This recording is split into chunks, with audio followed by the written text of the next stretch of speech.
Aujourd'hui au programme, nous allons parler d'un service qui s'appelle Amazon Elastic MapReduce, qui est l'environnement managé pour tous les outils de l'écosystème Hadoop. Dans le premier webinaire, je vais vous parler du service en tant que tel et en particulier de son intégration sur AWS et de l'intérêt d'exécuter les outils Hadoop sur AWS. Et vous allez voir qu'il y a pas mal de choses à voir. Et dans le second webinaire, je ferai exclusivement des démos et donc je vous montrerai quelques mécanismes avancés sur EMR. Et puis, puisqu'on doit parler de machine learning cette semaine, on fera une démo de recommandation avec une librairie qui s'appelle Maout. Et on fera une démo de classification de spam avec Spark. Et on étudiera un certain nombre d'algos. Donc, premier webinaire, EMR, les concepts. Deuxième webinaire, la mise en pratique et les démos. Ok, allez, c'est parti. J'espère que vous avez pris un café. Il y a beaucoup de choses à voir aujourd'hui. Donc, dans ce premier webinaire, on va définir rapidement ce qu'est EMR.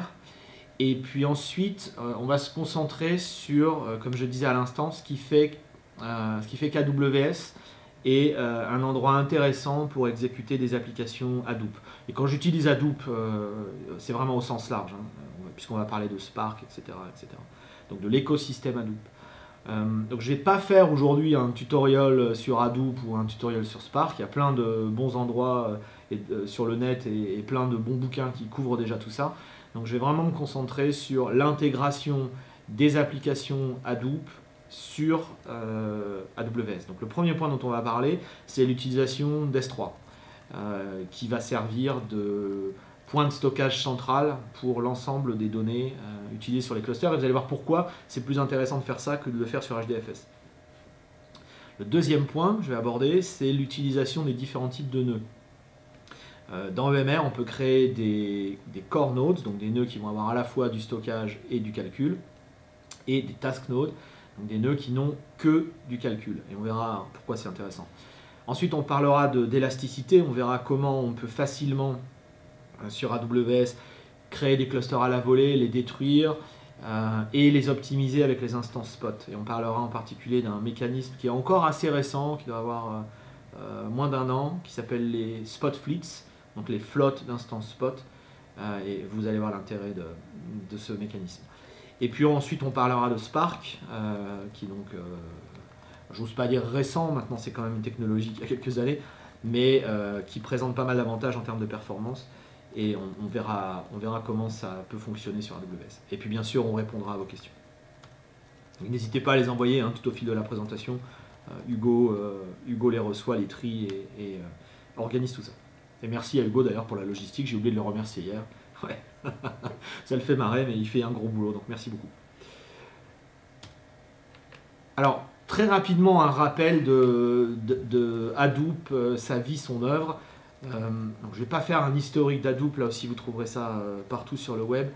Mais si on doit résumer en un slide ce à quoi sert Hadoop et pourquoi Hadoop a été une révolution dans le monde du traitement de données à la fin des années 2000, on peut certainement citer ces différents points. Donc le premier point, c'est que Hadoop est vraiment bien adapté pour des données qui sont, on va dire, non structurées, par exemple, imaginons des logs web ou juste des données brutes, ou des données semi-structurées, donc des données JSON, des données de ce style.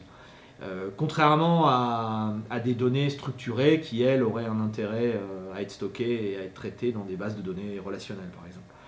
Donc le problème de ces données semi-structurées ou non structurées, c'est précisément qu'elles ne rentrent pas dans un schéma bien défini, donc c'est difficile de les faire rentrer efficacement dans une base de données relationnelle. Et a fortiori, quand le volume de ces données est vraiment important, eh bien, il est déraisonnable et inefficace de les écrire dans une base de données relationnelle. Je me souviens d'un cas où on écrivait pour chaque ligne de log web, pour chaque ligne de log Apache, on écrivait une ligne dans une table SQL. Bon, jusqu'à une certaine échelle, passe encore. Bon, l'histoire a mal fini et on a fini par faire du Hadoop. Donc vraiment, voilà, sur des données comme ça, qui ne sont pas des données fixes, à schéma fixe, etc., Hadoop est très utile. Ensuite, Hadoop va être capable de travailler avec des jeux de données différents. On va le voir tout à l'heure, hein, dans Hadoop, on a à la fois du calcul et du stockage, et donc sur ce stockage, on peut placer tout ce qu'on veut. On peut avoir effectivement des logs web, on peut avoir des données qui sont un export d'une base de données relationnelle, on peut avoir des logs JSON qui viennent d'une autre application. Bon, et puis on va stocker tout ça au même endroit, et puis à la fin, on va faire des traitements et on va réconcilier ces différents types de données. Donc là aussi, on peut avoir sur le même système des données avec des formats très différents, des structures très différentes. Et ça correspond bien à la problématique du big data, où on va vouloir traiter des choses qui viennent d'un peu partout. Le troisième point, qui est à mon avis aujourd'hui le plus important, et qui est vraiment l'usage qui me semble être privilégié chez nos clients pour Hadoop, c'est vraiment pour faire de l'ETL à grande échelle. Donc pour faire de la transformation de données, de la jointure, de l'agrégation, etc., sur ces fameuses données non structurées et surtout à grosse échelle. C'est-à-dire que si vous avez des centaines et des centaines de terras de logs et que vous voulez les agréger par heure, par jour, par mois, etc., dans toutes les dimensions possibles, aujourd'hui, la solution pour faire ça, ça reste l'écosystème Hadoop, que vous le fassiez avec du MapReduce ou avec du Spark. Mais il n'y a pas d'autre système qui va permettre de le faire à très très grande échelle. Donc vraiment, Hadoop reste un outil intéressant. J'appelle ça moi le bulldozer, c'est-à-dire il y a une montagne de données, il faut la déplacer du point A au point B en la transformant. Probablement Hadoop reste la bonne solution pour le faire. Alors au passage, on peut évidemment faire de l'analytics, on peut effectivement, à partir du moment où on peut traiter des données, on peut les agréger, etc., on peut générer des données agrégées, on peut générer des rapports, on peut générer tout ça. Maintenant, si on le fait de manière traditionnelle, par exemple avec Hive, comme on pourra le faire tout à l'heure, ça reste du batch, donc avec des temps de réponse qui ne sont pas des temps de réponse interactifs, qui ne sont pas forcément des temps de réponse très prévisibles, qui vont dépendre de la charge du cluster. Donc on va plutôt rester en mode batch. Alors, je sais bien qu'avec Spark et d'autres technologies, on peut aller vers du temps réel. Voilà, néanmoins, on n'est pas non plus dans des architectures hyper réactives, il faut quand même en être conscient. Voilà, et puis un autre grand cas d'usage que j'ai déjà mentionné, c'est le traitement de logs, l'agrégation de logs. Donc, dans le Hadoop est né chez les géants du web, il est né chez Google, puis il a été, enfin en tout cas le MapReduce est né chez Google, puis Hadoop a été implémenté par Yahoo, et puis d'autres ont continué à contribuer, Facebook, etc., etc. Donc la problématique étant évidemment d'agréger et de traiter des volumes invraisemblables de logs web. Donc voilà, de manière générale, ce qu'on aime faire et ce qu'on peut faire efficacement avec Hadoop.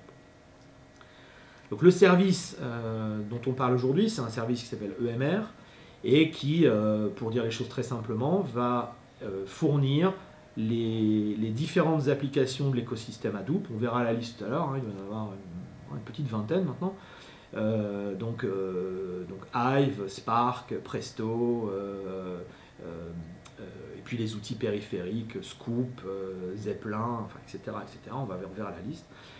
Et tout ça va être fourni de manière managée. Donc EMR vous propose de choisir entre deux distributions Hadoop, donc soit la distribution Amazon, qui n'est jamais que la distribution Apache avec des fixes et des fixes de sécurité supplémentaires, ou alors vous pouvez choisir une distribution commerciale éditée par Mapr.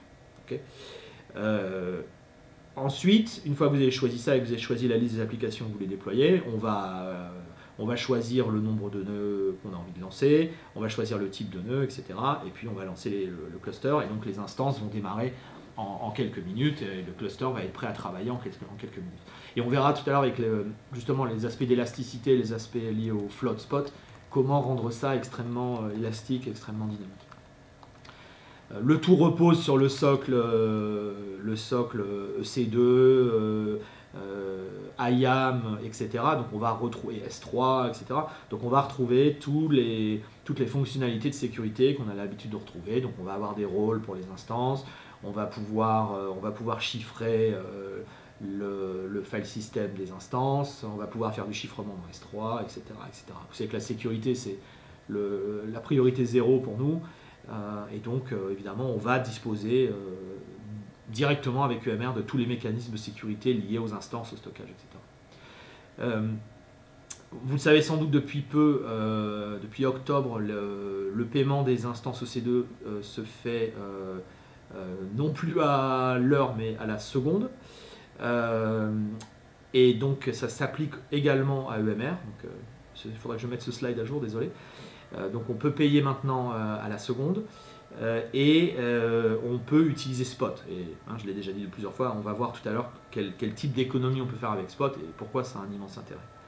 Voilà, et puis si la distribution Hadoop qui est fournie et installée sur les instances ne vous convient pas, ou si vous voulez rajouter des outils, des librairies, etc., vous avez la flexibilité de customiser. Vous avez accès aux fichiers de configuration Hadoop, vous pouvez déployer des applis supplémentaires, etc. etc. Donc c'est un environnement managé, mais sur lequel, si vous le voulez, vous avez encore beaucoup de liberté de customiser, que ce soit autant la configuration que le déploiement des applications. Alors, si vous étiez là hier, vous avez vu ce schéma qui est, on va dire, la vue générale du processus de machine learning. Et donc ici, j'ai essayé de faire apparaître les points qui me paraissaient être les points forts de EMR. Donc, de mon point de vue, là où EMR aujourd'hui et Hadoop en général sont vraiment les plus utilisés, les plus présents chez nos clients, c'est sur les phases de préparation et de nettoyage des données. Donc une fois qu'on a ingéré nos différentes données, comment les nettoyer, comment les pré-agréger, comment les convertir le format, etc., etc. Donc ça, ce côté bulldozer de données, là, c'est vraiment un des points essentiels pour EMR. Et puis ensuite, les deux points qui me paraissent importants, c'est, on va dire, le feature engineering. Donc là aussi, la création, une fois qu'on a un dataset propre, la création du dataset qui va servir à entraîner les modèles. Donc là, on est dans une phase, on va dire, ultérieure de transformation des données, où on va, à partir des données brutes, préparées, nettoyées, etc., on va générer les features qui vont servir à l'entraînement. Donc là aussi, si on a un gros volume de données, il faut le faire sur Hadoop, puisque seul cet environnement-là aura le parallélisme nécessaire pour accomplir le boulot dans un temps raisonnable. Et puis une fois qu'on a les données, une fois qu'on a généré les features, qu'on a généré les données prêtes à l'entraînement, à ce moment-là, on peut faire l'entraînement. Alors, on le fera de différentes façons. On peut le faire, ça dépend un peu du modèle qu'on va construire. On pourra faire des choses en MapReduce, on pourra faire des choses en Spark, on pourra utiliser du code propriétaire si on a envie. Mais voilà, là aussi, l'entraînement à l'échelle est un des points clés de MR et de Hadoop. Alors pour les boîtes qui sont en pointillé, je les ai laissées en pointillé parce que j'ai envie de dire c'est pas la finalité première de EMR. Alors oui, sur EMR on peut faire l'intégration de données, on a des outils d'import, il y a Scoop, l'application Scoop qui permet d'aller piocher des données dans des bases de données relationnelles par exemple. Bon, mais j'ai envie de dire c'est pas une solution, c'est pas forcément une solution complète, c'est pas forcément une solution prête à l'emploi. Il y a quand même un peu de travail. Donc oui, on peut faire des choses, mais c'est pas non plus forcément ultra complet et ultra simple d'emploi. Donc des solutions comme Glue qu'on a mentionné hier, donc le nouveau service, enfin nouveau, oui, il est nouveau, AWS Glue qui est un ETL managé.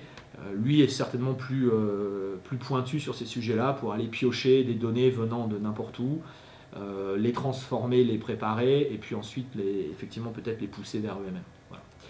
Pour ce qui est de la data visualisation et de l'analyse, bon, oui, on peut faire de la data visualisation sur EMR. On peut démarrer un notebook Jupyter ou Zeppelin et puis on peut visualiser des trucs. Mais je dirais là non plus, c'est pas la finalité de l'outil. Bon. Et puis l'évaluation du modèle, bah, c'est pareil, oui, on peut exécuter une appli qui va évaluer un modèle sur EMR, mais là non plus, il n'y a rien de prêt à l'emploi pour ce genre de choses, c'est pas là non plus le cœur de l'outil. Donc vraiment le cœur de l'outil, c'est le bulldozer de données, la transformation, tout mettre dans un format pivot, faire les agrégations, etc., construire les features et puis ensuite faire l'entraînement. Tout ce qui nécessite vraiment un scaling massif. Alors, commençons par regarder Amazon S3 et comment on peut l'utiliser de manière la plus efficace possible en conjonction avec EMR. Alors, la recommandation vraiment qu'on fait à tous nos clients, c'est dans la mesure du possible, sauf raison vraiment impérieuse, de ne pas utiliser HDFS. Alors, vous allez me dire, mais c'est paradoxal. On démarre un cluster, ce cluster a des nœuds, les nœuds ont des disques, on a du stockage. Pourquoi est-ce qu'on ne veut pas utiliser ce stockage local? A priori, il est plus rapide que le stockage S3. Donc pourquoi est-ce qu'on veut utiliser S3? En fait, vous allez voir au fil de la présentation que vraiment le point clé qui nous mène à vous conseiller d'utiliser S3 comme stockage permanent, c'est justement votre stockage S3 va continuer à exister complètement indépendamment de vos clusters. Donc, quel que soit l'état du cluster, en fonctionnement, à l'arrêt, en panne, si vous stockez vos données dans S3, vous découplez le stockage du calcul et d'une part, vous allez avoir une scalabilité qui est supplémentaire, qui est plus élevée, puisque vous pourrez scaler selon les deux axes calcul ou stockage de manière indépendante. Puis surtout, vous ne perdrez jamais vos données. Voilà. C'est-à-dire que même si vous faites une erreur, que vous tuez votre cluster, vous ne perdez pas vos données. Donc c'est vraiment la recommandation numéro 1. Utilisez S3 pour stocker vos données et permanentes, donc les données brutes et les résultats, etc. Et puis on va utiliser HDFS comme stockage local et temporaire pendant l'exécution des jobs. Mais on ne va rien laisser de pérenne sur ces clusters. On va tout préférer mettre dans S3. L'avantage, évidemment, c'est qu'en faisant ça, il n'y a pas de chargement de données. Vous n'avez pas à copier vos données sur un cluster. Si vous allez les chercher directement dans S3, vous allez les chercher directement dans S3. Donc, vous supprimez les phases de chargement qui peuvent être longues si le dataset est volumineux. Donc, pour bien préciser, ce point est vraiment essentiel, le découplage du stockage et du calcul. Donc dans le modèle, alors l'ancien modèle, ou on va l'appeler le modèle traditionnel, on a un cluster, donc on a un nœud maître, et puis on a des nœuds, on a des workers, et donc chacun a évidemment un CPU, de la mémoire et du stockage local, et puis il travaille avec les données locales. Vous savez que certainement que dans Hadoop et dans HDFS, il y a de la réplication, donc le réglage par défaut, c'est de répliquer 2 fois, donc ça veut dire qu'on va avoir, chaque bloc disque va être présent 3 fois sur le cluster. Donc si vous avez un dataset de 500 Tera, vous devez provisionner un cluster de 1 péta 5. Okay, donc ça veut dire rajouter potentiellement beaucoup de nœuds juste pour avoir du stockage, pas forcément du calcul. Et donc on a ce couplage entre stockage et calcul et c'est désagréable. C'est désagréable parce que ça fait plus de nœuds à gérer, ça fait plus de nœuds à payer. Et intellectuellement, c'est pas satisfaisant de se dire qu'on rajoute du CPU alors que ce qu'on veut vraiment, c'est du stockage. Donc dans le modèle EMR, on va pouvoir travailler avec des nœuds qui auront peu, voire pas de stockage local, et qui se contenteront d'aller chercher dans S3. Et la réplication et la haute disponibilité de la donnée, elle est gérée par S3 et elle n'est pas gérée par la réplication d'Hadoop. Donc certainement plus efficace. Et donc on peut là aussi ajuster la taille du cluster de manière précise sans avoir à ajouter des nœuds parce qu'on va rajouter du stockage. Le stockage est dans S3, c'est S3 qui s'en occupe. Alors, on rencontre parfois des clients qui ont envie de faire tourner leur propre Hadoop dans EC2 et de ne pas utiliser EMR. Bon, pourquoi pas. Maintenant, si on fait ça, on ne profite pas là non plus de tout l'avantage que EMR procure. On va devoir, donc on va démarrer des instances EC2, on va certainement leur attacher des volumes EBS ou du stockage local. Enfin, il va falloir qu'elles aient chacune du stockage, donc un peu comme dans le modèle traditionnel. Donc ça veut dire qu'on va devoir gérer 3 fois plus de stockage que nécessaire à cause de la réplication. Cette réplication, elle va nous protéger contre la chute d'un nœud, hein, c'est son objectif, mais par contre, elle ne va pas nous protéger contre la perte d'une AZ, puisque ces instances-là, elles vont tourner dans le même subnet, et qui dit même subnet dit même AZ. Donc par défaut, si vous perdez une AZ, vous risquez de perdre tout le cluster. Bon.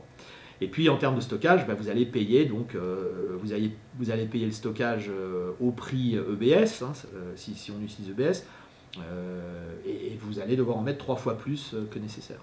Et puis surtout, ce dernier point est le plus important, c'est que comme la donnée est locale sur le cluster, vous ne pouvez pas éteindre le cluster.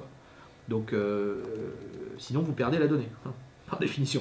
Donc finalement, si vous avez un cluster Hadoop sur EC2, bon, certes, vous profitez un peu de l'élasticité du cloud, mais vous ne profitez pas de l'élasticité du cluster. Vous êtes prisonnier de votre cluster que vous ne pouvez pas éteindre et qui, en cas d'incident, risque de provoquer des pertes de données. Un peu comme dans le modèle traditionnel. Donc c'est cet entre-deux là de faire du Hadoop sur EC2, bon, il faut être conscient de ce que ça veut dire, mais en tout cas vous ne bénéficiez pas de tout ce que peut apporter EMR. Alors EMR, à contrario, puisque le stockage est dans S3, vous avez de manière automatique et native la réplication des données entre les différentes AZ. Si vous perdez un nœud, bon, vous perdez un nœud. Si vous perdez une AZ, peut-être que vous perdez le cluster, mais vous ne perdez pas vos données. Hein. Si vous perdez le master, peut-être vous perdez le cluster, mais vous ne perdez pas vos données. Donc c'est quand même le point clé, c'est que vous ne perdez aucune donnée. Le stockage est dans S3, donc il est à un prix qui est beaucoup plus économique que du stockage dans EBS. Comme les données sont dans S3, vous pouvez démarrer des clusters à la volée. Pas besoin de charger des données, pas besoin de décharger des données. Vous démarrez vos clusters, vous lisez dans S3, vous écrivez dans S3. Vous pouvez partager le dataset entre plusieurs clusters, ce qui n'était pas le cas de la solution de gauche. Donc vous voyez vraiment, ça n'a à mon avis que des avantages, cette utilisation d'S3. Bon, et puis on rappelle qu'S3, il est conçu pour 11.9 de durabilité. Alors, pour expliquer ce que ça veut dire, alors moi je l'explique comme ça veut dire si vous avez 100 milliards d'objets dans S3, peut-être vous allez en perdre un par an. Voilà. Bon, vous m'appelez quand vous avez 100 milliards d'objets dans S3. Je pense qu'on vous fera un prix. L'avantage d'S3, une fois de plus, c'est qu'on peut séparer le stockage de tout le reste, en particulier du calcul. On va pouvoir redimensionner, démarrer, arrêter les clusters sans impact sur les données. On va pouvoir partager les données entre plusieurs clusters. Et puis on va pouvoir faire évoluer son infrastructure au fur et à mesure. On n'est pas prisonnier d'un cluster qui contient toutes les données. Donc même si vous avez des très gros clusters et qu'un nouveau type d'instance EC2 arrive et que vous avez envie de l'essayer, vous arrêtez ce cluster, vous démarrez un nouveau cluster avec le nouveau type d'instance, et puis les données sont dans S3, donc c'est toujours la même histoire. Il n'y a pas de chargement, il n'y a pas de déchargement. Vous pouvez migrer et faire évoluer les clusters de manière beaucoup plus paisible, sans avoir à vous dire mince, il faut qu'on backup 2 pétaoctets qui sont dans HDFS. S3 va être accessible par les différentes applis d'Hadoop, donc que ce soit Hive, Spark, Presto et toutes les autres. Donc on a un connecteur qui permet aux applications Hadoop d'accéder directement à S3, ce qu'on appelle EMRFS. Et donc voilà, c'est intégré dans la distribution, il n'y a pas grand chose à faire. Un autre point qui est essentiel, j'insiste, c'est que si vous opérez de nombreux clusters et que par exemple une zone de disponibilité meurt, vous perdez les clusters qui sont dans cette zone de disponibilité là, mais vous ne perdez pas de données. Et soit vous travaillez désormais avec des clusters dans une autre AZ, soit vous relancez les clusters qui sont tombés dans une autre AZ, mais voilà, le cauchemar, c'est pas de perdre le cluster, c'est de perdre les données. Alors quand on est dans le modèle traditionnel, vous allez me dire, les deux sont liés, et c'est vrai. Quand on travaille avec EMR et S3, on n'a plus cette inquiétude-là. Le cluster devient un objet quasiment jetable, qu'on arrête et qu'on redémarre ou qu'on redimensionne à la volée de manière rapide, puisqu'il n'y a pas de migration de données à faire. Et puis si jamais ça pose un problème et qu'il faut tuer le cluster, on tue le cluster et on en redémarre un autre. Voilà. Vraiment, ce qui pèse lourd dans cette histoire, c'est les données. Donc, vous l'avez compris, hein, c'est vraiment la façon privilégiée de gérer des données sur EMR. Ça résout le problème du scaling d'HDFS. On ne se pose plus la question de combien de capacité il me faut sur HDFS. et par conséquent combien de nœuds il me faut. On règle le problème de la réplication, qui est toujours un compromis. On se dit, bon, si je fais x3, c'est plus prudent, mais ça me coûte 3 fois le stockage. Bon, alors si je fais x2, je fais des économies, mais je prends des risques. Bon. Donc voilà, on élimine ces problèmes-là et on laisse S3 gérer à la fois le capacity planning en stockage, à la fois les performances, et on fait augmenter son dataset de manière plus sereine, puisqu'on sait qu'il n'y a plus de corrélation entre ça et la taille du cluster, ou des clusters qui vont les analyser. Donc ça, c'est vraiment ce découplage, ce côté découplage, stockage, calcul, et cette sérénité de se dire, bon, quoi qu'il arrive, je ne perds pas de données, et donc je peux arrêter mes clusters et faire des économies et ne pas payer pour des clusters qui font rien. Ça, c'est quand même 2 avantages énormes. Bon, et puis ensuite, il y a évidemment tous les avantages d'S3. On peut faire du chiffrement, on peut appliquer du cycle de vie sur les données, par exemple dire que les logs qui ont plus de, je sais pas, ou les datas qui ont plus de 365 jours, on les migre vers Glacier, on les efface, etc. On peut faire du versionning, ce qui nous protège contre la corruption de données ou l'effacement accidentel, qui est aussi un cauchemar sur HDFS. Le RM-RF / sur HDFS, c'est cauchemardesque, parce qu'évidemment on est sur des volumes de données où les backups sont généralement plus possibles. Donc voilà, avec S3, même si on fait une ânerie dans son bucket S3, le versionning nous permet de récupérer des fichiers.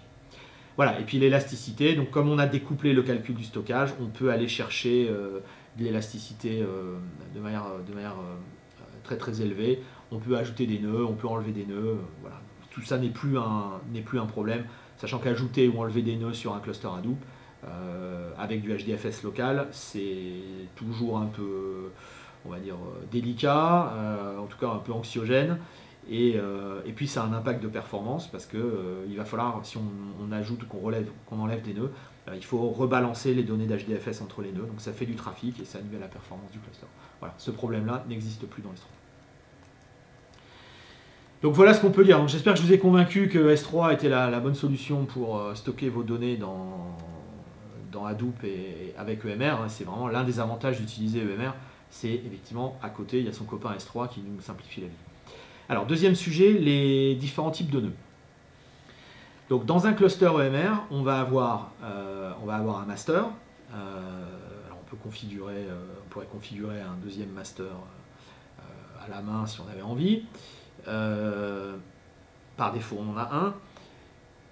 Et on va avoir donc ce qu'on appelle les instances cœur, okay, qui sont des instances qui vont disposer à la fois de calcul et de stockage, donc des nœuds à part entière. Okay.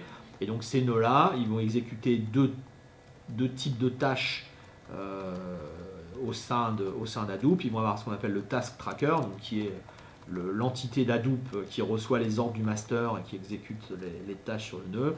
Et puis ils exécutent le data node, donc qui est l'application, le module Hadoop qui va interagir avec le HDFS rattaché à ce nœud. Okay, donc voilà, ça c'est le modèle, on va dire, classique. Donc on peut en rajouter, on peut redimensionner un cluster, on peut lui dire rajoute-moi des nœuds cœur. Donc ça va rajouter un serveur, du stockage. On va faire le fameux rebalancing, donc on va réétaler les données entre les nœuds existants et les nœuds qu'on a ajoutés. Voilà, ça rajoute du CPU, ça rajoute de la capacité mémoire. Voilà, très bien, on sait faire ça. Le problème, comme on l'a dit tout à l'heure, c'est que maintenant, si on veut les enlever, donc si on veut gérer l'élasticité comme ça, enlever un nœud, ça va toujours être un petit peu délicat. Alors, c'est pas qu'on ne peut pas le faire, bien sûr, on peut le faire, mais bon, ça suppose évidemment qu'il reste suffisamment de place sur les nœuds restants pour récupérer toutes les données du ou des nœuds qu'on enlève, donc il faut être vigilant à ça.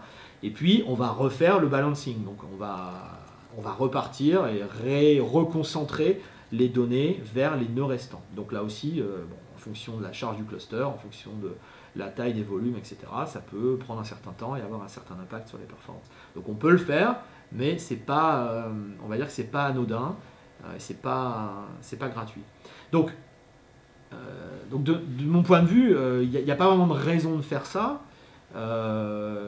si vous utilisez S3 comme stockage, il n'y a pas besoin de rajouter des nœuds pour avoir du stockage, hein, par définition.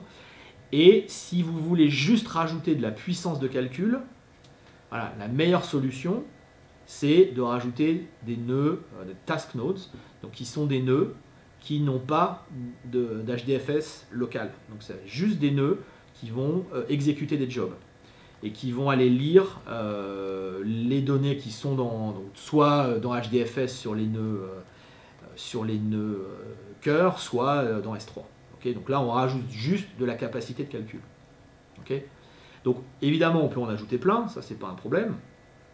Donc là, ça va nous ajouter que de la capacité de calcul et de la mémoire. Donc on va pouvoir charger plus de choses en mémoire et travailler davantage en mémoire. Et on va pouvoir exécuter les jobs plus rapidement et avoir les résultats plus rapidement. Okay, donc, bien sûr, il faut un minimum, parce qu'il y a toujours besoin d'un peu de H2FS local. Hein, il faut que votre job puisse tourner, ils écrivent des trucs localement, ils ont des données temporaires. Donc, il faut un peu de HDFS, mais on l'a dit tout à l'heure, hein, c'est juste pour les données, on va dire, transitoires.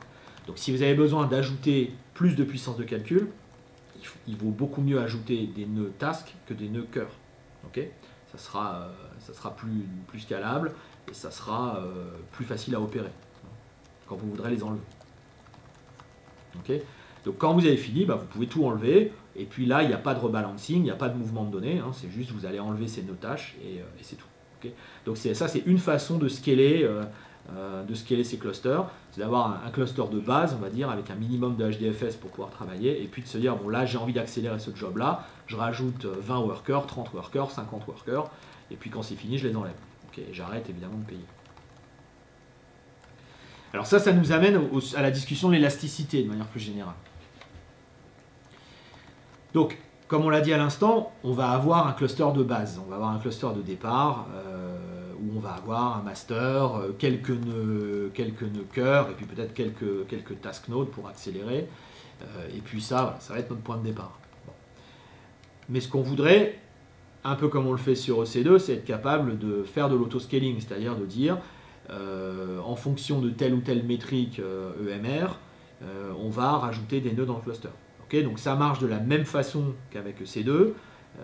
Vous définissez, vous avez des métriques EMR dans CloudWatch, vous définissez des seuils à la hausse et à la baisse. Si ces seuils sont franchis à la hausse, on a une policy qui ajoute des ressources. Si le seuil est franchi à la baisse, on a une policy qui enlève des ressources.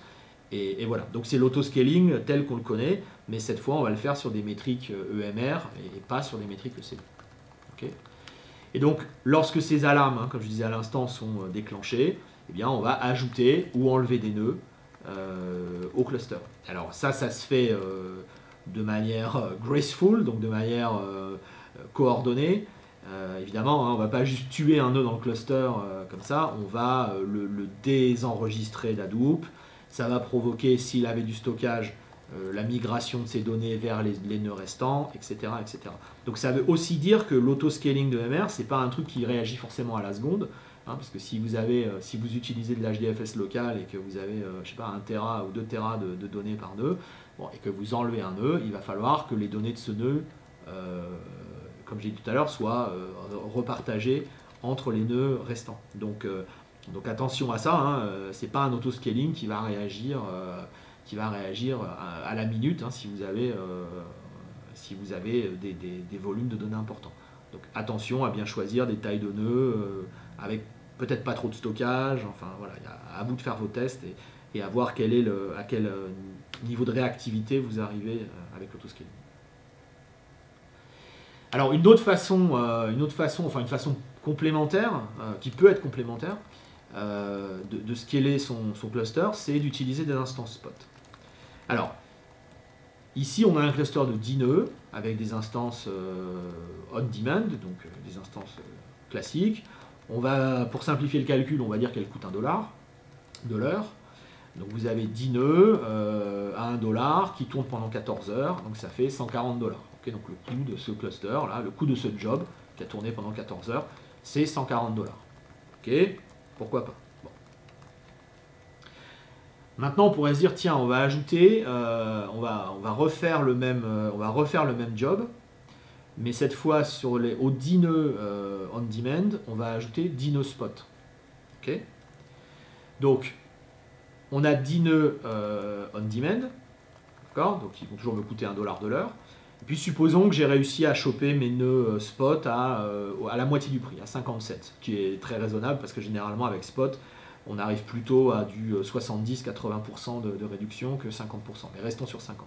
Okay, donc je rajoute 10 nœuds du même type que je paye moitié prix. Okay, donc maintenant j'ai 20 nœuds au lieu de 10. Donc il est raisonnable d'imaginer que mon calcul va s'effectuer non plus en 14 heures mais en 7 heures. Okay, donc la partie on-demand du cluster va me coûter cette fois $70. La partie spot du cluster va me coûter $35. Donc maintenant, le coût de ce job, c'est $105. Ok. Et donc, on voit qu'en faisant ça, on a divisé le temps de traitement par 2. On a eu 2 fois plus de nœuds qui travaillaient, donc peu ou prou, on va diviser le temps de traitement par 2. Donc on a le résultat au bout de 7 heures au lieu de 14, c'est vachement sympa. On préfère avoir les résultats le plus vite possible.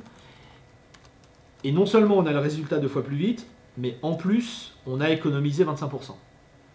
Donc, c'est pour ça que c'est pas forcément intuitif. Les gens se disent, bah, si je rajoute des instances, ça va me coûter plus cher. Ben non. C'est pour ça que les gens utilisent massivement Spot, en particulier sur EMR. Moi, je connais des clients qui ont 800, 900, 1000 nœuds Spot sur EMR, parce qu'ils ont compris ça. Donc, ils ont compris qu'on peut avoir 50 fois plus, 100 fois plus de nœuds, avoir son résultat 50 ou 100 fois plus vite et faire une très très grosse économie. Donc c'est vraiment une approche essentielle. Spot est très intéressant sur EC2 pour les instances généralistes, mais il est vraiment très très intéressant sur EMR, puisque a priori sur EMR les temps de calcul sont plutôt longs, on va être en jours ou en heures. Et donc, effectivement, si on arrive à diviser par 2, par 4, par 8 le temps de traitement, c'est intéressant. Et si on arrive à le faire de manière hyper économique, peut-être même moins cher comme ici que dans le cas on demand, il n'y a aucune raison de se priver. Plus vite et moins cher, moi je ne vois pas pourquoi je m'en priverais. Alors il y a un cran supplémentaire, il y a une étape supplémentaire dans le spot, c'est un mécanisme qu'on a introduit il y a quelques mois, qui s'appelle les float spots. Donc auparavant, on pouvait on pouvait ajouter des instances spot à un cluster, donc on faisait des enchères sur du spot, on gagnait les instances, on les rajoutait au cluster, etc. Mais maintenant, en fait, on peut carrément, au moment où on crée le cluster, et c'est une des démos que je vous montrerai tout à l'heure, on peut spécifier que le cluster va être construit à partir d'une flotte d'instances. Donc on va définir une flotte cœur, parce qu'on a quand même envie d'avoir un minimum de capacité dans le cluster, et on va pouvoir dans cette flotte mélanger différents types d'instances, okay, ce qui va nous permettre de dire peut-être d'optimiser, de dire bon, je préfère avoir une dizaine d'instances, mais peut-être pas que 10 grosses, peut-être 4 grosses et puis des plus petites, pour optimiser mes coûts on demand. Et puis je vais pouvoir définir une flotte de task node également, pareil, où je vais pouvoir mélanger différents types d'instances. L'idée étant que plus on va donner de types d'instances différents, plus il y a de chances que nos enchères soient réussies en fait. Parce que si dans ces flottes on met qu'un type d'instance et qu'il y a on va dire une pénurie en tout cas d'instances spot sur ce type-là, votre cluster va pas réussir à scaler. Et donc vous allez devoir vous rabattre sur de l'on-demand. Alors que si vous mélangez différents types d'instances, vous dites moi je veux bien mettre du C4 X large, du C4 de X large, puis pourquoi pas du M4 de X large s'il y en a, etc. Finalement, vous allez pouvoir acheter différents types d'instances et vous avez, alors pas la certitude, c'est difficile de dire comme je veux le dire, mais vous avez davantage de chances d'avoir des enchères réussies et donc de pouvoir scaler votre cluster à des prix raisonnables. On verra ça tout à l'heure, on en lancera un comme ça, vous verrez. Et donc du coup, lorsqu'on travaille comme ça, lorsqu'on combine le stockage dans S3 et puis l'utilisation de float spot, on peut vraiment aller vers une architecture où les clusters sont toujours transitoires, où on lance des clusters à la volée, les plus gros possibles, parce que si on prend du spot, ils ne vont pas nous coûter cher. Les données sont dans S3, donc il n'y a pas de chargement de données. Le cluster fait son boulot, sauve les résultats dans S3 et se termine. Et donc, vous avez des résultats rapides, parce que vous avez mis plein d'instances, des temps de calcul qui sont rapides parce qu'il n'y a pas eu de chargement de données, et puis vous optimisez économiquement parce que vous arrêtez le cluster ou le cluster s'arrête automatiquement une fois que le job est terminé. C'est vraiment ça l'architecture qu'on veut promouvoir et qu'on aide nos clients à mettre en place. C'est hérétique pour des gens qui ont l'habitude de construire des clusters Hadoop physiques. Enfin, moi j'en ai fait. Je peux vous promettre qu'une fois que le cluster est allumé et qu'il est configuré, si quelqu'un disait oh tiens et maintenant si on l'éteignait la nuit pour économiser l'électricité, bon, voilà. Je pense que la personne se ferait défenestrer parce qu'il est hors de question de faire ça. Un cluster physique, que ce soit un cluster de base de données, un cluster Hadoop, c'est la même chose. On se bat jour et nuit pour qu'il reste allumé et on fait tout pour qu'il fonctionne. Dans AWS, pardon, on voit les choses complètement différemment. On fait tout pour que l'infrastructure soit la plus dynamique et la plus jetable possible. Donc vous avez besoin d'un cluster, vous le démarrez, vous travaillez, vous sauvez les résultats, vous payez que pour cette utilisation-là et ensuite vous l'éteignez. Et si vous en faut une heure après, vous en redémarrez un. Mais en aucun cas on veut laisser l'infrastructure allumée parce que si elle fait rien, parce qu'elle coûte et elle sert à rien. Donc l'optimisation ultime, c'est on paye que ce qu'on utilise. Et avec la combinaison d'S3 et de Spot et de MR, on arrive à faire ça parfaitement. Et c'est comme ça, une fois de plus, qu'on arrive à faire des clusters de 1000 nœuds, de 2000 nœuds, etc. Hier, si vous étiez là hier, j'ai mentionné le cas de FINRA, qui est le plus gros régulateur financier privé aux États-Unis, qui surveille toutes les transactions boursières faites pendant la journée, et qui la nuit fait des calculs et du machine learning pour détecter ce qui peut être suspect et illégal en termes de transactions. Et eux, ils utilisent jusqu'à 10 000 nœuds simultanément. Et c'est exactement en utilisant ces mécanismes-là. Donc ils n'ont pas besoin de 10 000 nœuds 24 heures sur 24. Ils en ont besoin en pic la nuit. Et le reste du temps, ils les éteignent. Et ils mettent les données dans S3. Alors, on a plusieurs façons de lancer des jobs sur EMR. Il y a une API qui s'appelle la Step API qu'on peut utiliser facilement pour démarrer des jobs. Alors on peut les démarrer au lancement du cluster. On verra dans la console tout à l'heure qu'on nous propose cette option. Donc qui est de dire lorsqu'un cluster démarre, voilà ce qu'il doit faire. Donc voilà le job qu'il faut démarrer automatiquement. Donc on peut le faire dans la console, mais bien sûr on va le faire en API. Si on veut automatiser, on va le faire en API. Donc on va démarrer un cluster qui automatiquement va exécuter un job. Et puis on a l'option à la fin du job de dire termine-toi. C'est exactement ce que je disais à l'instant, de démarrer des clusters complètement à la demande pour un job et ensuite de les éteindre. Okay. On peut également démarrer évidemment des jobs sur des clusters qui existent. On pourrait utiliser Lambda, j'ai envie de dire comme d'habitude, pour des lambdas qui sont déclenchés par tel ou tel événement pour lancer un job EMR. On peut utiliser Data Pipeline, il y a une intégration entre Data Pipeline et EMR pour là aussi à intervalles périodiques déplacer des données, les mettre dans EMR, lancer un cluster, etc. etc. Il y a Glue, qu'il faudrait que je rajoute sur ce slide, dont j'ai déjà parlé, donc l'ETL managé, qui lui aussi s'intègre avec EMR. Bon, et puis après, il y a toutes les solutions que vous aurez envie d'inventer.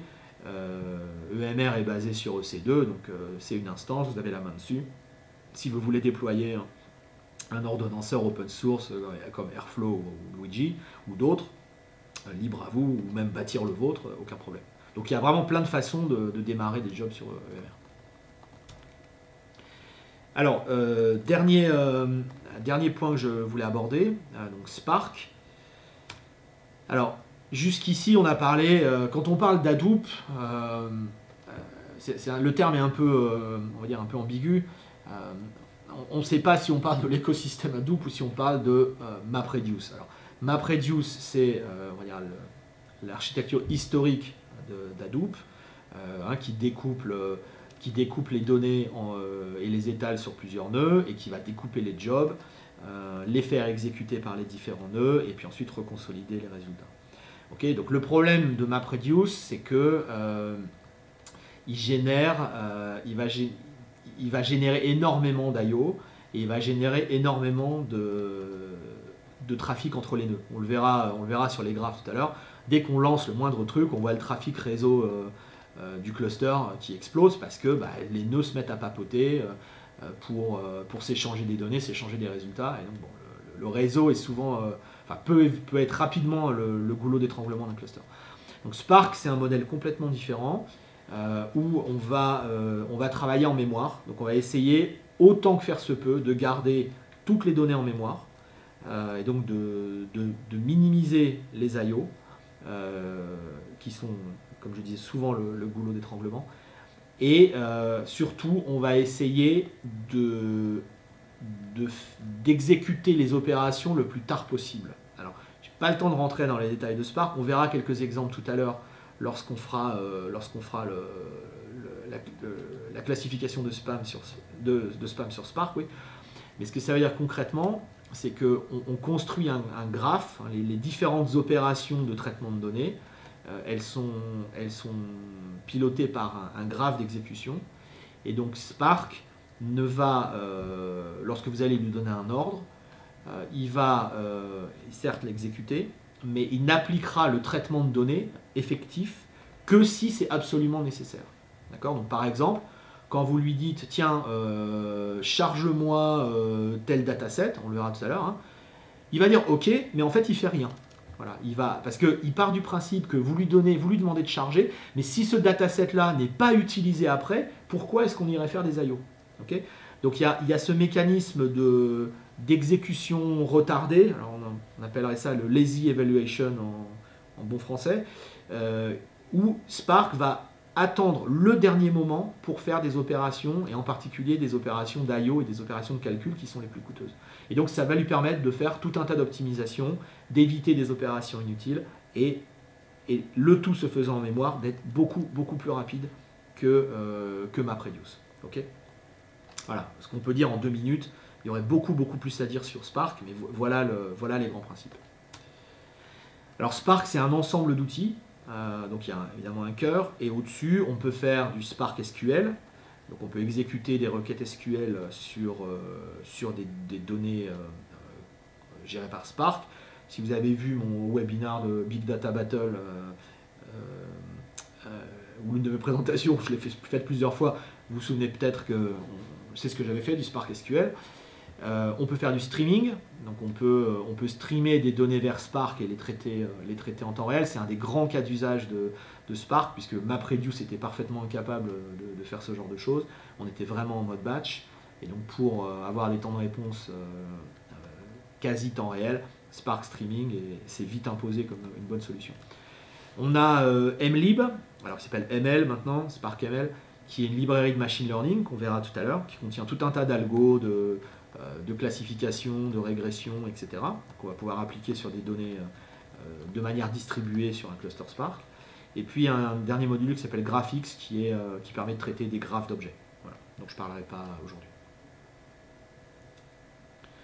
On peut utiliser Spark dans différents langages que vous voyez ici. Alors ceci étant dit, et là je sens qu'on va lancer un troll et que ça va me valoir des remarques et des questions, j'ai quand même l'impression que on a le choix entre tous ces langages, mais si on ne fait pas du Scala, on se complique la vie, quoi. Alors, mon avis sur la chose et mon expérience sur la chose, c'est que pour avoir la vraie puissance de Spark, il faut quand même utiliser l'API en Scala. L'API Java est compliqué à utiliser, pourtant je fais du Java, alors vous allez me dire bah oui, mais c'est pas la faute de Spark, c'est la faute de Java, et jusqu'à un certain point vous avez peut-être raison. Le SQL, effectivement, le Spark SQL, on peut s'en servir. Maintenant, le problème étant jusqu'à quel point est-ce qu'on peut paralléliser de l'exécution de requêtes SQL sur un cluster. Une fois de plus, je renvoie à la Big Data Battle où on avait trouvé des résultats intéressants. Bon, et puis les API Python et R, bon, elles sont là, mais voilà. À chaque fois que j'ai voulu faire du Spark avec autre chose que Scala, qui n'est pas mon langage préféré, j'ai été contraint de revenir à Scala parce que je me rendais compte que les API étaient plus expressives et on trouve plus certainement d'exemples et de tutos en Scala que dans n'importe quel autre langage. Bon voilà, ceci étant dit, si vous voulez essayer les autres langages, allez-y. Hein, ça n'est que mon avis et en avant pour le troll. Spark sur EMR est intégré avec les principaux backends AWS.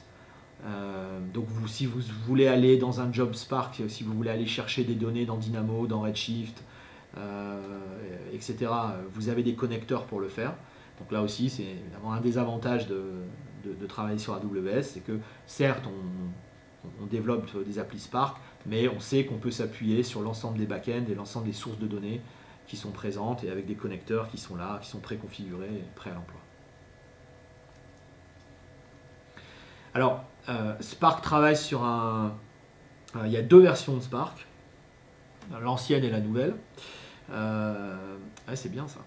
Et donc l'ancienne version de Spark travaillait avec une entité qui s'appelait les RDD, donc Resilient Distributed Datasets, donc qui était un objet, qui était l'objet de base dans lequel on chargeait des données et qu'on manipulait.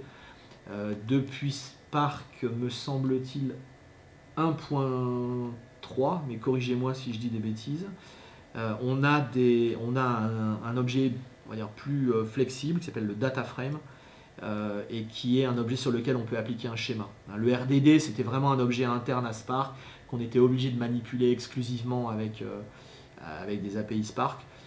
Avec les data frames, on peut exécuter directement du SQL dessus, on peut appliquer un schéma, on peut faire de la validation, etc. etc. Donc, on va dire la tendance, le RDD est toujours présent, on peut toujours utiliser des RDD dans Spark, mais la modernité veut maintenant qu'on utilise des data frames.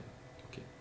Voilà, bon, petite précision si vous aviez l'habitude de faire du Spark avant. Si vous découvrez Spark aujourd'hui, pas de problème, utilisez des data frames. Quand vous voyez RDD, sachez que vous êtes sur l'ancienne version et qu'il faut utiliser des data frames. Après, on arrive à peu près à faire la même chose, mais voilà, autant apprendre la nouvelle fonctionnalité. Voilà, donc ces data frames, elles permettent de faire du streaming et donc on va pouvoir ingérer des flux qui vont venir de Kafka ou des logs qui viennent de flux ou du Kinesis ou des tweets ou tout ce que vous voulez. Et donc derrière, on va exécuter des jobs de streaming qui vont se déclencher quand des données sont disponibles et qui vont ensuite aller stocker des résultats là où on a envie d'aller les stocker. Okay. Ce cas-là d'usage temps réel, et c'est vraiment un des points qui a permis à Spark de décoller une fois de plus parce qu'il a rendu possible quelque chose qui était, on va dire, impossible sur MapReduce. Voilà, donc j'en ai fini pour les concepts. Donc en résumé, et on verra les démos tout à l'heure. Donc EMR, c'est un service managé qui vous propose les applications de l'écosystème Hadoop. Il est facile à utiliser. On verra tout à l'heure, on démarre un cluster en quelques minutes en ayant la flexibilité de le configurer. On paie, alors une fois de plus, à la seconde, plus à l'heure, en fonction du type d'instance. On a l'élasticité qui nous permet de redimensionner les clusters à la hausse et à la baisse. Ça, c'est quelque chose qui a toujours existé. Mais surtout maintenant, on peut y injecter l'aspect spot qui permet via des instances spot traditionnelles ou des float spots, de créer des clusters de très très grande taille automatiquement avec un coût extrêmement réduit. EMR est managé, donc bon, voilà, a priori moins d'ops, moins de travail de supervision, moins de travail d'administration système. La sécurité est toujours présente, donc on a des rôles, on peut appliquer des rôles IAM sur les nœuds du cluster, on peut gérer du chiffrement sur les données, que ce soit dans S3 ou sur HDFS. Évidemment, on gère les règles d'accès au cluster avec les security groups, etc. etc. Okay. Et puis, bon, comme je dis tout à l'heure, vous avez la main, vous avez accès aux fichiers de configuration. Donc, si vous voulez customiser les applications Hadoop, changer la configuration du cluster, vous pouvez le faire. Okay. Voilà. Et donc, ce qu'il faut vraiment retenir, c'est utiliser S3, essayez-le. Si vous avez des clusters aujourd'hui et que vous faites du HDFS, repoussez vos données dans S3 et vous allez voir que la flexibilité est vraiment, vraiment supérieure. C'est le meilleur conseil que je peux vous donner aujourd'hui. Voilà, quelques liens. Donc là, le lien sur évidemment EMR. Le blog Big Data qui a beaucoup d'articles extrêmement fréquemment sur EMR, Spark, etc. La page des white papers AWS où il y a un ensemble de white papers big data qui sont assez intéressants. Notamment, il y a un panorama qui doit s'appeler, je crois, Big Data Analytics Options en AWS, quelque chose comme ça, qui fait un panorama de toutes ces solutions-là et qui est vraiment, vraiment intéressant. Voilà, merci beaucoup. Donc j'ai fini pour ce premier webinaire. Je pense qu'Hugo va nous afficher le sondage. Dans 5 minutes, d'accord. Ah, tout de suite, pardon.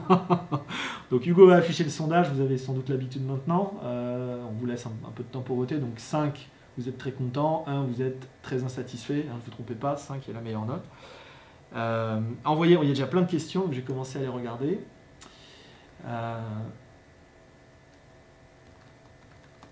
Et qu'est-ce que j'oublie? C'est tout, non? Non, on passe aux questions. Alors, en avant.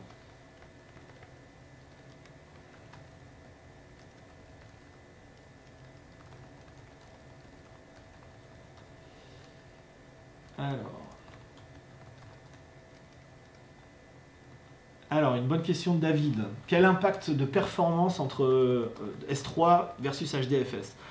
Alors, c'est difficile de donner, une règle générale.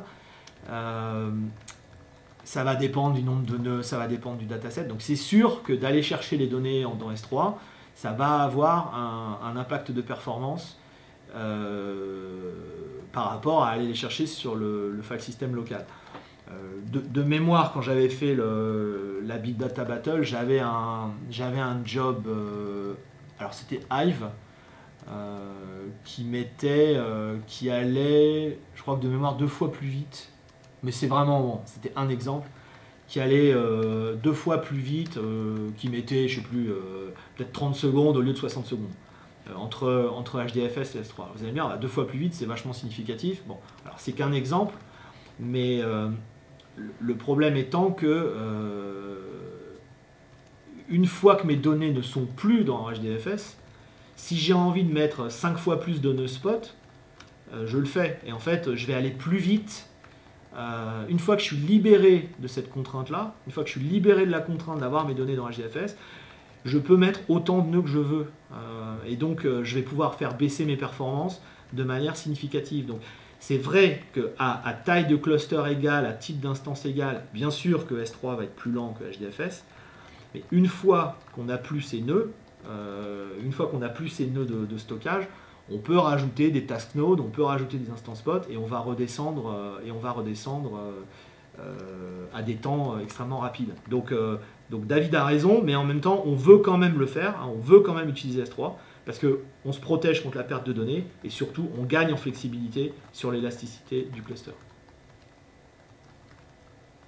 Alors, Vincent qui me dit, si j'éteins mon cluster, je perds toutes mes données HDFS. Bah oui, bienvenue dans Hadoop, Vincent, c'est exactement ça. Si tu démarres un cluster, que tu charges des données dessus et que tu l'éteins, bah tu perds les données qui étaient dessus. Je te le confirme. Donc c'est pour ça qu'on veut les mettre dans S3.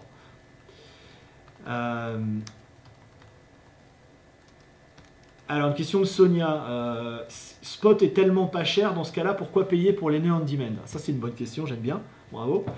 Alors, donc Spot est typiquement 80% moins cher que le prix on demand. Mais n'oubliez pas que sur Spot, donc c'est un mécanisme d'enchère, donc vous allez fixer un prix.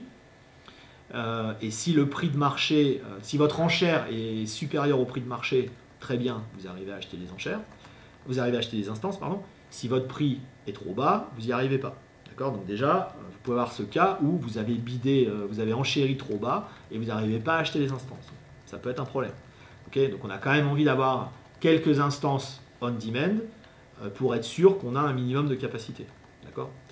Deuxièmement, si vous avez réussi à acheter 50 instances spot à un prix donné et que le prix de marché dépasse votre enchère, vous perdez les instances. Donc vous recevez une notification et 2 minutes plus tard, vous perdez les instances. Donc autant vous dire que voilà, si tout votre cluster était basé sur des instances spot, ça peut être un problème. Tout le cluster peut s'arrêter et donc c'est pas l'idée. Donc l'objectif, c'est de combiner les deux, c'est d'avoir un cluster minimum avec des instances on demand et un peu de stockage HDFS pour pouvoir travailler localement. Okay, D'accord? Et donc garantir que vous êtes quand même capable d'exécuter le job et que vous ne perdez pas les quelques données locales qu'il peut y avoir dessus. Et puis deuxièmement, de rajouter massivement des instances spot avec, on verra tout à l'heure, par exemple une spot fleet, et d'acheter tout type d'instances à des prix un peu différents pour venir autant que possible muscler votre cluster et obtenir vos résultats plus rapidement. Mais si jamais le prix de spot dépasse vos enchères, bah, vous allez perdre vos instances et puis vous allez revenir sur votre cluster initial. Okay, donc je dis toujours, mettre toute sa plateforme en spot, ça ne me paraît pas être une idée brillante. Voilà, maintenant vous pouvez essayer.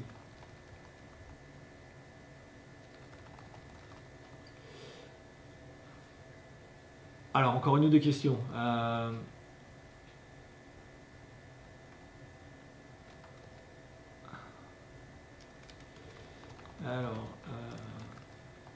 Alors, une question de Jean-Charles. Est-ce qu'on peut utiliser des GPU sur EMR? Donc oui. On supportait depuis un moment les instances G2. Et depuis quelques semaines, on supporte maintenant G3 et P2. Donc oui, on peut lancer des instances, on peut lancer des clusters EMR basés sur des instances GPU. Alors, Spark et Hadoop en tant que tel, ils vont pas les exploiter, hein, ils vont continuer à se baser sur le CPU. Bon. Alors après, sauf programmation explicite, hein, si vous voulez programmer l'utilisation du GPU, allez-y. Il y a des librairies qui savent faire de l'utilisation de GPU. Et le deuxième avantage de faire ça, c'est qu'on peut avoir sur le même cluster des jobs, on va dire MapReduce ou Spark, et des jobs de deep learning. C'est une démo que j'essaierai peut-être de faire cette semaine. Donc vous pourriez dire, sur mon cluster, je charge des données depuis S3, je fais l'agrégation, la préparation, le feature engineering, etc. J'écris les résultats localement sur HDFS. Je démarre le job de deep learning sur les GPU des instances du cluster, localement, donc paf, on enchaîne, on saute de l'un à l'autre directement, puis ensuite je sauve les résultats dans S3. Donc ça permet d'avoir une seule infra et un seul cluster pour les deux jobs. Pourquoi pas? Pourquoi pas?